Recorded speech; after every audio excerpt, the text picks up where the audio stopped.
జయశంకర్ భూపాలపల్లి జిల్లా గణపురం మండలం చెల్పూరు కాకతీయ థర్మల్ ప్రాజెక్టులో పనిచేస్తున్న ఆర్టిజన్ కార్మికుల రిలే నిరాహార దీక్షలు చేపట్టారు। ఈ సందర్భంగా కేటీపీపీ ఆర్టిజన్ జేఏసీ చైర్మన్ అల్లెం ఓదులు మాట్లాడుతూ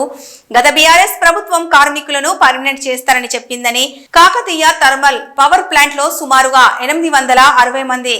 ఆర్టిజన్ కార్మికులు విధులు నిర్వహిస్తున్నారని తెలిపారు। ఆర్టిజన్ కార్మికులను విద్యా అర్హతను బట్టి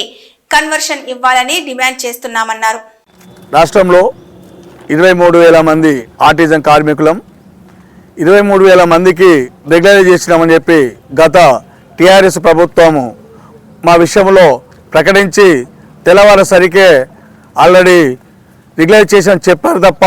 మాకు ఎలాంటి గ్రాడ్యుయేట్ కానీ రెగ్యులరైజ్ కానీ మాకు వచ్చే యొక్క వేతనాలు కానీ మాకు వచ్చే ఇంక్రిమెంట్లు కానీ ఎక్కడ కూడా చెల్లించినటువంటి దాఖలం లేదు। అదేవిధంగా గత 5 సంవత్సరాలు ప్రొవిజన్ పీరియడ్ కంప్లీట్ చేసుకున్నప్పటికీ మాకు స్టాండింగ్ ఆర్డర్ ప్రకారంగా వాళ్ళు మాకు గేర్లను చేంజ్ చేయాలి, అది కూడా చేయకుండా నిమ్మకు నేర్చినట్లు వ్యవహరించారు। ఇది ఎక్కడ న్యాయం అండి? ఒక సంస్థలో 2 రూల్స్ ఎక్కడి అనే ఆలోచనతోటి ఇది ఎక్కడైనా ఉందా అని మేము చాలాసార్లు పాలుమార్లు ఈ యొక్క యాజమాన్యానికి ప్రభుత్వానికి మేము విన్నవించుకున్నప్పటికీ మా విషయంలో పట్టించుకున్నటువంటి ప్రభుత్వాలు లేవు। కావున మేము ఇప్పటికైనా గత 2017 నుంచి 2025 7 సంవత్సరాలు మేము ఆర్టిజన్ కార్మికులము, అంతకుముందు క్యాజువల్ లేబర్గా ఉండి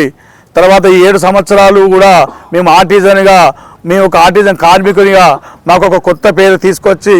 పెట్టి మమ్మల్ని శ్రమదోపిడీ గురి చేస్తూ నిత్యం 24 గంటలు పనిచేస్తున్నప్పటికీ మాకు శ్రమకు తగిన ఫలితం అనేది ఈ యాజమాన్యం కానీ ఈ ప్రభుత్వం కానీ మాకు సహకరించినటువంటి రోజు లేదు। చాలాసార్లు ఎన్నో విధాలుగా మేము ప్రభుత్వాన్ని, యంత్రాంగాన్ని సకల విధాలుగా మా యొక్క కోరికను, మా యొక్క నిర్ణయాన్ని మేము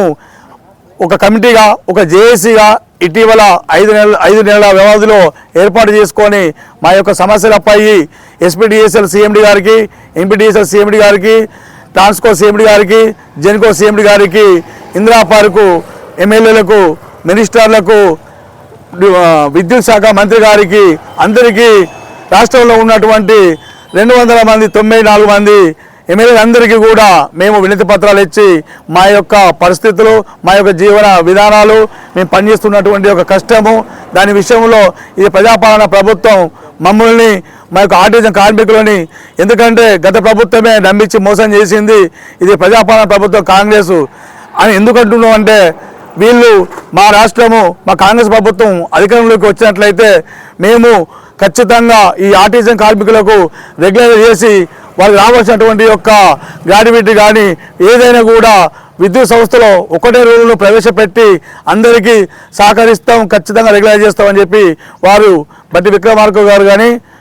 ముఖ్యమంత్రి రేవంత్ రెడ్డి గారు కానీ వారు పాదయాత్రలో మా యొక్క గ్రామాలలో, మా యొక్క సంస్థలలో తిరిగి మాతోటి చెప్పి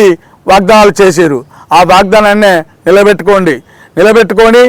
ఈ 23,000 కుటుంబాలను ఆదుకోవాలని వారికి ప్రత్యేకంగా మేము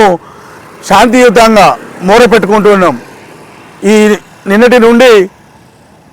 5 రోజుల పాటు సోమవారం నుంచి శుక్రవారం వరకు నిర్వహిస్తున్నటువంటి రీలే నిరాహార దీక్షలు కూడా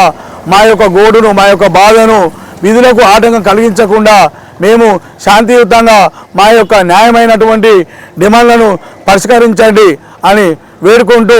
రోజుకు 50 నుండి మా కేటీపీపీలో 50 నుండి 100 మంది కార్మికులము దీక్షలో పాల్గొంటున్నాం। కావున ఇకనైనా ప్రభుత్వం కానీ యాజమాన్యం కానీ స్పందించి మా యొక్క ఆర్టిజన్స్కు రెగ్యులర్ చేసి విద్యుత్తులో ఉన్నటువంటి యొక్క ఏదైతే ఆ రూల్స్ ఉన్నాయో వాటి అన్నింటి ఖచ్చితంగా మాకు అమలు పరచాలని కోరుకుంటూ ముగిస్తున్నాం। జై